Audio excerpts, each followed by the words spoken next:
because they were in first place before this game. They were looking like the team that could close things out. And all of a sudden, one thing goes to another, and they're sitting in third. So going to be looking to try and make up for that this game. And they do have the opportunity to do so, right? You know, it isn't, you know, beyond their reach. A lot of their competition is definitely still up and thriving in this lobby, so it won't be easy. When has it ever been easy to Carter? Absolutely, it is never easy, especially if you're on that route to winning the tournament. And seeing that Supaki and Shuzi are in third place, this could be their tournament, whatever or however though. What scares me a little bit is I don't see any extra shields on Supaki. I mean, maybe his duo partner Shuzi has some, but this could get a little risky seeing that they're only 68 above and they have to find tags. If they're unable to do it with the assault rifle and they have to do it close range with shotguns and they're not able to trade that damage and heal up afterwards due to not having shields, this could turn around pretty quickly for them. But meanwhile, down at the bottom, we see Seti 2 in a very risky position alongside Teak. Teak goes down. Seti's alive now, but no shield to work with. Trying to rotate in the zone. Gets eliminated, though. But also, Supaki gets a knock, giving him the damage he needed to survive that Storm Surge. Now it's reached the 50-player mark, so Storm Surge is not going to be active anymore for this 5th zone. With Seti and Teak going down, that's one of the more experienced players in the lobby being taken out. We know their history in DreamHack's not able to convert into the result they would have wanted today. You can see Supaki, Shuzi definitely not seeming to feel the pressure. They're not showing that one bit right now.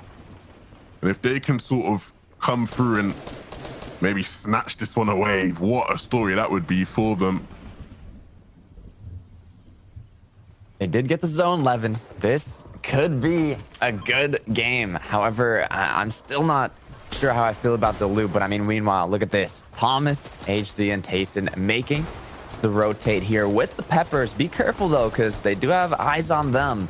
Not losing a lot of shield, though. I feel like they can do this pretty cleanly here. They have a nice path. They just got to be careful on which builds they go close to, but looks like they've done it pretty cleanly. Seems like they're playing the low ground here, so they don't want to go up too high. This could get a little dangerous though if a lot of teams start rotating down here low. We already see Cammy scram. There's just battles going on. Meanwhile, these players are trying to rotate, try to get to that half and half zone before the moving ones commence.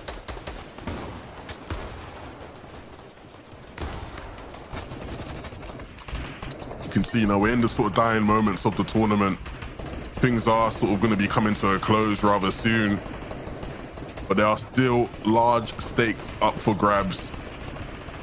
You can see here, we're tuned into the POV of Kezix and 4zr. They came into this game in first place, and with how things have sort of played out, with the 2 eliminations they've got, they certainly will be in first place still.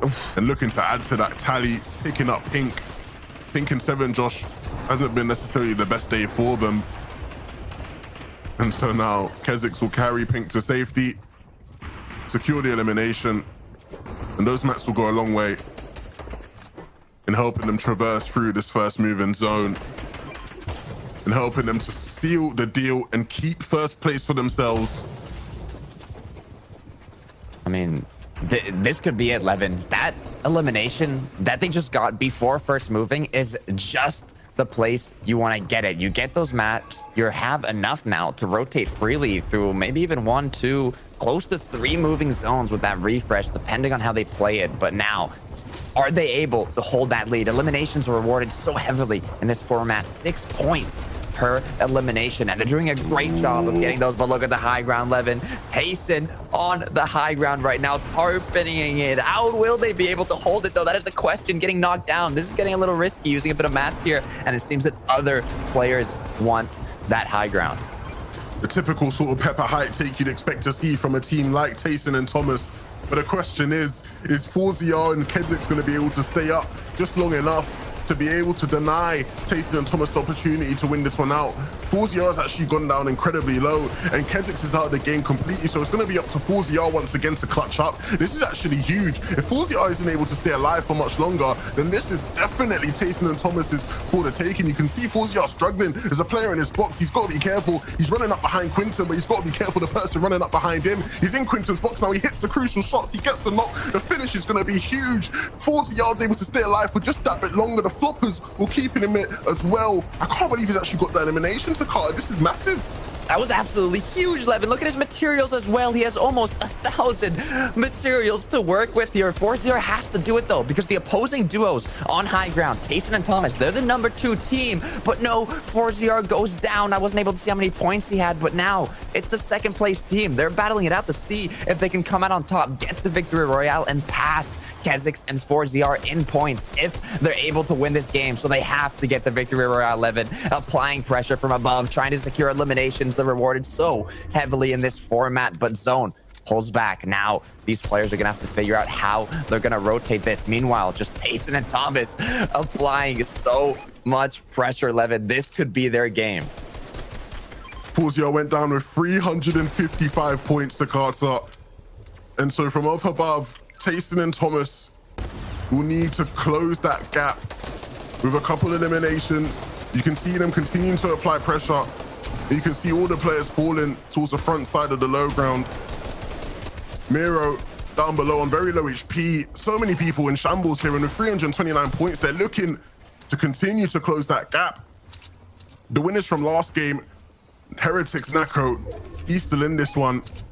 Kinzo and Wakey will remain in the lobby as well, but it's all about Tayson and Thomas. They're trying to close that gap. They need these eliminations. They need the victory royale if they want any hope of being the victors for today.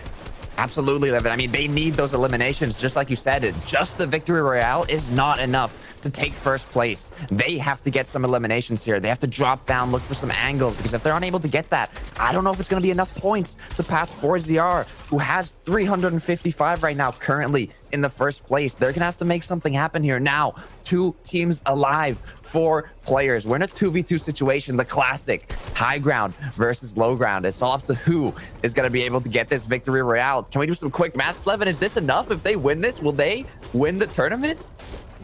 It's going to be difficult. I don't know if it's going to be enough to Carter. It does seem at this stage that 4zr and Kezix were able to hold on to it, but you can see Wakey now getting into the face of Tayson. Tayson now has to hit these crucial shots. They hit one, but Tayson will go down. And so all of a sudden, it's Kinzo versus Thomas in a 1v1. And Thomas can't afford to have a howler here. He needs to hit the crucial shots. No materials left. And his HP is going to be slowly ticking down. Kinzo will look to hit the right shots. And Tayson and Thomas will pick up the victory out on the game. But Kezix and 4zr will hold on to Carter. I don't know what's happening. We're gonna have to bring back Adam here because we have to break this down. Was that enough to take the #1 spot and win these DreamHack EU finals? I'm doing the math. 4zr. I'm doing the math, boys. I don't know what's going on. Honestly, I think this is actually going to be so tight. Like, we're talking a couple of points here and there. So, I mean, we couldn't have asked for a better finale. I couldn't believe that clutch elimination 4zr got there to stay in the game as well. I mean, Levin, you were casting that thinking, how was he managing to do this? I don't know. It's magic at that point. You know, he's an absolute wizard. He's been able to just dance around and really just sneak his way in and find the crucial eliminations and hit the crucial shots. You know, the shots he onto Quinton in that sort of close quarter combat. You know, these are, moments you remember for a long time. You know, it takes a special kind of Fortnite player to be able to pull that off, and that's exactly what he is, a special type of Fortnite player. And if they do come away with a victory today, it's well deserved. They've been phenomenal across all the games they've played, and I think many people are going to be looking at these guys as one of the top duos moving forward in any sort of duo competitions we have. Well, let's I was to say, to cover the leaderboards there, I want you to walk us through this, if that's cool, because this is how it currently stands at the end of the EU finals. Oh, 2 points! There it is! I can't believe it! Kezix and 4zr managed to secure the throne, secure that top 1 placement, and it was all because of that elimination at the end. If 4zr didn't secure that elimination, they'd be 6 points below, and Tayson and Thomas would be at the top right now. That just shows how important each elimination is. They just won DreamHack EU Finals because of that last elimination. That is crazy. Yeah, phenomenal. Just phenomenal stuff, Adam. But it really is. I'm literally looking at the scoreboard right now, thinking when we're talking even